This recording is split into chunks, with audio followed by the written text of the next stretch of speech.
안녕하세요. 전청입니다.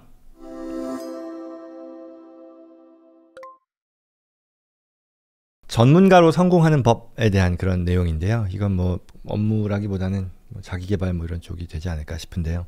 제가 최근에 이메일을 받았어요. 그래서 뭐 물어볼 게 있는데, 아들이 있는데 뭐 어떤 질문을 너한테 보내고 싶다는 거죠. 저한테 이메일 보내도 되겠니? 어떻게 하면 이런 성공적인 커리어, 성공적인 변호사, 회계사로서 커리어를 쌓을 수 있을지. 그런데 뭐 애가 지금 학생이고요. 대학생이고 어카운팅을 전공하고 있고, 그 다음에 변호사도 계속 그 펄수하기를 지금 권하고 있고, 그래서 어떤 피드백, 어드바이스를 주면 고맙겠습니다 라고 학부형이신 거예요. 그래서 요청을 하셨네요. 거창하게 얘기를 할 수도 있는데요. 이런 것 같아요. 여러 업에 뭐 다 적용이 공통적으로 될 수도 있겠고 아닐 수도 있을 텐데, 뭐 그냥 제가 하는 일과 관련해서 제가 하는, 주로 자주 저희 그 회사의 직원들과 얘기하는 그 조언을 그대로 한번 해보려고 합니다. 뭐냐면 어떤 사안에 대해서, 어떤 법에 대해서, 어떤 규정에 대해서 우리가 결국은 프로페셔널 서비스를 제공하잖아요. 그게 변호사건, 회계사건. 그랬을 때 먼저 숲을 보고 그 다음 나무를 보자 라고 얘기를 합니다. 무슨 얘기냐면 어떤 단편적인 법의 내용, 단편적인 규정의 내용, 단편적인 그런 팩트에 매몰되기보다는 이게 어떤 전체적인 큰 그림 하에서 이게 의미가 있는 건지를 보도록 노력하자. 그랬을 때 나의 어떤 어드바이스가 사상 누각이 아니라 정말 근본적인 어드바이스로서 작용될 수 있을 거다라고 얘기를 합니다. 그리고 두 번째는요, 기본에 충실하고 그 다음에 중급, 고급으로 나아가자라고 얘기합니다. 이거는 사실 저도 한국에서 학교를 나왔으니까, 학창 시절을 보냈으니까요. 당시에 공부, 뭐 국영수를 공부하고 할 때 뭐 다 기본에 먼저 충실해서 문제만 하나하나 많이 푸는 것보다는 근본적인 그런 컨셉을 더 많이 아는 게 중요하다라고 하고, 저도 뭐 그렇게 했었던 것 같은데, 이거는 마찬가지로 저희가 하는 일에서도 똑같이 적용이 되는 것 같아요. 첫 번째 얘기한 것과 뭐 어떻게 보면 일맥상통하고요. 뭐 세 번째도 다 비슷한 얘기겠지만, 결국 근본적인 부분들을 바닥을 확실히 다져놔야 그 다음 단계가 사상 누각이 아니라 탄탄하게 올라갈 수 있을 거다라는 거죠. 내가 예컨대 어떤 뭐 회계학이라고 치면 회계학 원리를 모르는 상태에서 중급, 고급으로 나아갈 수는 없다라는 거죠. 그래서 고객에게 있어서 어떤 고급의 정보를 전달하는 데 있어서 고급의 것을 내가 기본적인 지식 없이, 기본적인 컨셉이 깔려지지 않은 상태에서는 할 수 없으니 결국 그런 부분들을 다 충실하게 익히는 것이 중요하다라고 얘기를 하고요. 그 다음에 또 하나는 내가 어떤 사안을, 고객에게 어드바이스를 제공하는 데 있어서 그 해당 사안을 제대로 이해하는 게 중요하다. 내가 바로 답을 제공하는데 급하게 들어가는 게 아니라 그 팩트를 통해 사안의 본질이 뭔지를 이해하는 게 중요하고, 그에 따라 제대로 된 질문을 먼저 규명하는 것이 중요하다라고 얘기합니다. 그래서 본질을 이해하라는 것일 거고요. 예전에 이건희 회장이 딱 적은 거는 그런 에피소드가 있었던 것 같아요. 어떤 그 사장단을 불러서, 담당 그 전문 경영인을 불러서 이 호텔업의 본질이 뭐라고 생각하세요? 라고 물어봤을 때 뭐 서비스업 뭐 이런저런 했을 때 그거 아니다, 더 찾아보세요, 뭐 이런 식으로 하고, 최종적으로는 답은 이 호텔업이 부동산업과 뭐 장치산업이다라는 그런 답을 얻고, 그에 대해 뭐 이건희 회장이 뭐 흡족하게 생각했다, 뭐 이런 얘기가 있었다는 거죠. 또는 맥도날드도요, 그 레이 크락이라고 하는, 저는 그 파운더라고 하는 그 영화를 굉장히 재밌게 봤는데요. 원래 맥도날드 사업이, 맥도날드가 그렇게 정말 어마어마한 기업이 되게 자본주의 상징이죠. 미국 자본주의 상징이 돼서 맥도날드가 나간 국가에서는 전쟁이 일어나지 않았다라는 얘기가 뭐 사실인지 아닌지는 뭐 아니더라 기더라라는 얘기 있지만, 그게 렉서스와 올리브나무라는 그런 책에서도 나오는 것처럼 맥도날드가 굉장히 어마어마한 기업이 됐는데 이 사업의 본질이 뭐냐, 햄버거를 구워서 파는 데냐, 그게 아니라 부동산이었었다라는 얘기를 하는 거잖아요. 부동산을 구입하고 거기에 테넌트들이 이 프랜차이즈로서 가맹점 계약을 맺고, 그러면 랜로드로서도 컨트롤을 하고, 그리고 서비스에 대한 프랜차이즈 피도 받고, 그리고 부동산 가치는 맥도날드가 잘 되기 때문에 부동산 가치가 올라감으로써 결국 회사의 가치, 맥도날드 회사의 가치가 어마어마하게 올라가게 된 그런 방식으로 성장을 시켰다라는 건데, 결국은 질문을 제대로 하는 게 중요하다. 세 가지를 다 공통적으로 얘기하는 것은 결국 우리가 하나하나를 보는 데 있어서 사안의 본질을 파악하려는 노력을 하는 게 중요하다라는 건데요. 제가 하는 일과 관련해서는 이런 것 같습니다. 최근에도 저희 그 회사에서 내부 에듀케이션 세미나를 하면서 이 얘기가 있었는데요. IRA라고 하는 게 있어요. 우리 Individual Retirement Account죠. 그 6,500불씩 정부가 우리 리타이먼트 어카운트에 넣으면 그 소득세 줄이는 거죠. 그러니까 우리가 많이들 모든 전 국민들이 할 수 있는 그런 제도란 말이에요. 그러면 이거를 설명하는 데 있어서 그냥 단순히 그 돈 넣으면 당신 세금 신고서에서 당신의 소득세 또는 과세 소득을 그만큼 줄일 수 있어요 라고 이해하는 것은 틀린 말은 아닌데 사상 누각이 될 수 있을 것이다. 그러면 어떻게 하는 게 사상 누각이 아니냐? IRA라는 것이 어떻게 나왔는지를 우리가 생각해 볼 수 있는 거잖아요. 예를 들어 모든 나라들이 다 마찬가지지만 미국 정부도요. 정부가 제공하는 사회보장 프로그램, 소셜 시큐리티 시스템의 불안정성에 대해서 걱정합니다. 뭐 베이비 부머들이 다 은퇴한 지도 이미 시간이 어느 정도 됐는데 이게 안정적으로 유지가 될 것이냐, 그 기금이 고갈돼서 다음 세대들이 쓰는 데 있어서는 이게 문제가 되는 것 아니냐. 한국도 그렇고 다른 나라도 그렇고 미국 당연히 문제가 있죠. 그래서 정부가 제도적으로 사람들에게, 국민들에게 권장하는 게 뭐냐라는 거죠. 당신들이 각자 은퇴 생활을 잘 할 수 있도록 대비하세요. 그리고 정부는 그걸 권장하기 위한 제도적인 혜택을 제공하려고 합니다. 이게 배경인 거예요.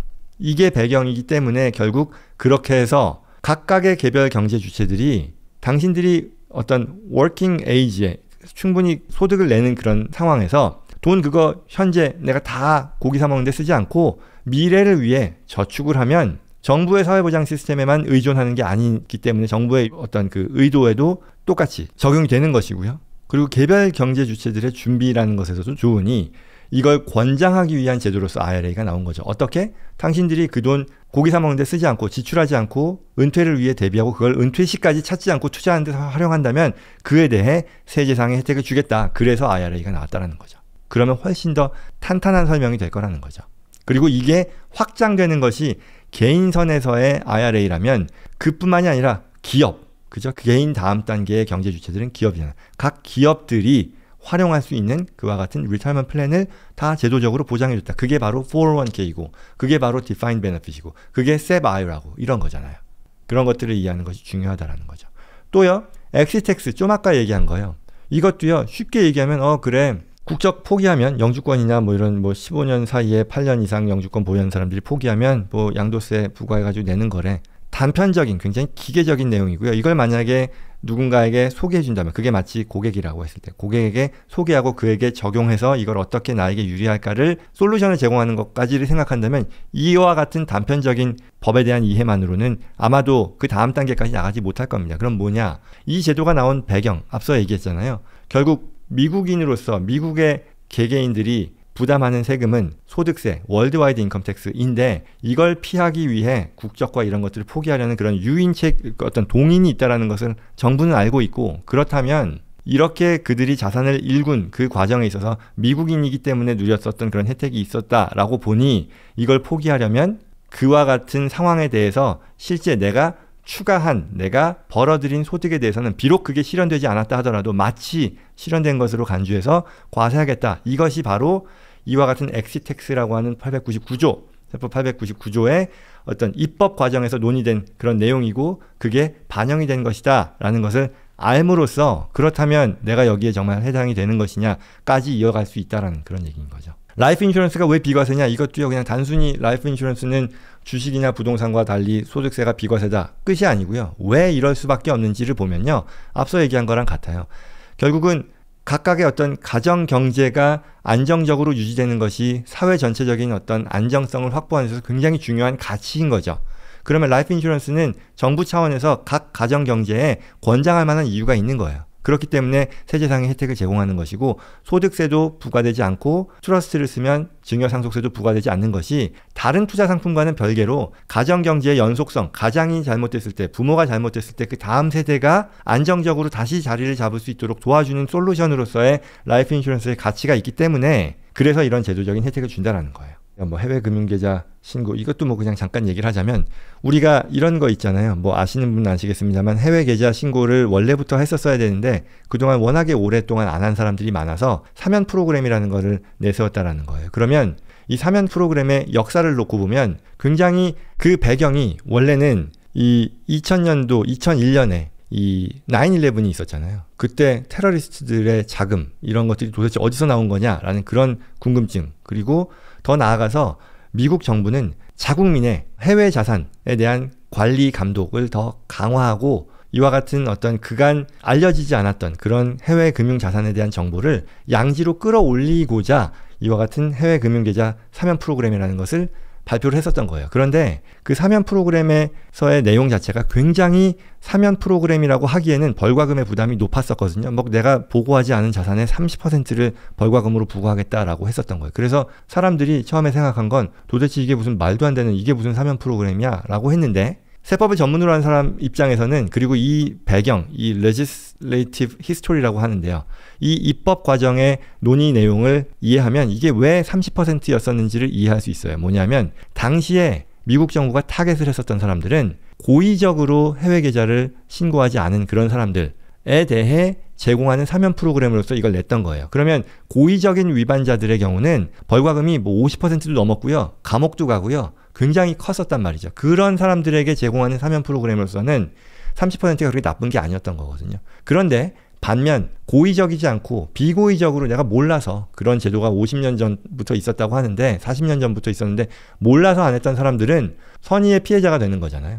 이 사면 프로그램 나 몰랐는데 이제 알아가지고 하려고 정작 보니까 사면 프로그램이 이게 뭐 하자는 거야? 내가 1억 한국의 국민은행에 가지고 있는데 3천만 원을 지금 사면 받으려면 세금을 내라고? 이게 말도 안 되는 얘기잖아. 라고 하다 보니 오히려 사면 프로그램 참여를 안 하고 국적 포기하고 그냥 나 갈게 빠이빠이 하고 하는 그런 경우들이 부쩍 늘었다라는 거예요. 그런 상황이 되다 보니 정부 차원에서는 이거 큰일 났다. 이게 원래 우리가 의도했었던 게 아닌데 오히려 제도가 잘못 전달되는 바람에 우리가 원치 않는 방향으로 거꾸로 갔다라고 해서 진정한 의미의 비고의적인 위반자들을 대상으로 한 사면 프로그램이 나왔다는 거예요. 그러면 제가 이 얘기를 왜 하느냐? 사면 프로그램이 뭐냐라는 거를 기계적으로 아는 게 아니라 이와 같은 배경, 입법 과정에 있어서의 역사와 배경을 충분히 이해하면 고객에게 있어서 이거를 설명하는 데 있어서도 훨씬 더 수월하게, 훨씬 더 프랙티컬한 어드바이스를 할 수 있다는 거죠. 결국 그 말은 이 사면 프로그램이라는 것이 의도하는 바가 선의의 위반자들을 때려잡겠다라는 게 있는 게 아니라 양지로 올리는 것을 권장하기 위해 이 사면 프로그램을 어나운스한 거고 어답트한 거기 때문에 충분히 해볼만 하다라는 그런 식으로 해석을 할 수 있다라는 거죠. ERC요? 텍스 크레딧이죠. 텍스 크레딧이 왜 나왔는지 이 제도는요. 당시에 그 코비드 때 2020년도 아마 이제는 벌써 과거의 일이 돼서 기억을 못 하실 수도 있지만요. 2020년 2월, 3월, 4월 그때 재택 이제 다 셧다운 하면서요. 실업률이요. 어마어마하게 올라갔어요. 당시에 최대 수준의 그런 수준의 실업 문제가 발생했었던 거죠. 그랬을 때 정부 차원에서는요. 각 기업주들에게 해고하지 말고 정부를 믿고 따라와 달라. 그리고 고용을 유지해 달라. 그러면 정부가 돈 빌려줄게요. 그리고 당신들이 그 돈을 정부가 기대하는 고용에 필요한 비용으로 쓰면 돌아서서 안 갚아도 되게 해드리겠습니다. 그게 뭐였어요? PPP였던 거죠. 그리고 ERC도 마찬가지예요. 당신들 이와 같은 이런 실업 문제가 국가적인 제1의 문제가 되고 있는데 이걸 정부의 입장에 맞춰 협조해주면 이 고용에 발생한 여러 가지 세금들 돌려주겠습니다. 그리고 그 세금보다도 더 높은 금액을 줄 수도 있습니다. 그러니 고용을 계속 유지해 주세요 라고 해서 나온 제도란 말이죠. 그러면 내가 거기에 합당한 자격을 갖춘다 그러면 충분히 그 근거가 내 자격 요건에 비추어 충분히 내가 거기에 적용될 수 있다라고 하면 적극적으로 갈 수 있는 거예요. 물론 그렇지 않은 경우는 하면 안 되는 것이고요. 그래서 이게 단순히 제도가 뭐 기계적으로 고용이 몇 명이었었고 매출액이 뭐 얼마였었고를 적용하는 게 아니라 이 입법에 있어서의 과정 전체 숲을 보고 나무를 볼 수 있어야 되고 기본에 충실해서 그 다음 단계로 나아가야 되고 질문을 제대로 하는 것이 중요하다라는 얘기를 하려는 거죠. 얘기하려고 했었던 것은 특히 전문가로서의 역량, 실력을 높이는 데 있어서 중요한 것은 단편적인 지식보다는 그 밑바탕에 있는 그 법의 밑바탕에 있는 그 배경 그리고 근거, 그 reasoning에 대한 것들을 충실히 이해해서 그걸 내 것으로 만드는 것이 중요하다. 이게 특히 입법에 있어서의 내용들이 legislative history라고 하는데 그게 각각의 의회 단위에서 논의 과정들이 쭈루룩 있거든요. 이걸 이렇게 하기 위해 이 법이 나왔다라는 것. 그 법을 적절하게 해석하는 데 있어서는 그 입법 과정을 이해하는 게 중요하잖아요. 입법의 취지를 이해하는 게 중요하잖아요. 그래서 그런 부분들을 말씀드렸습니다.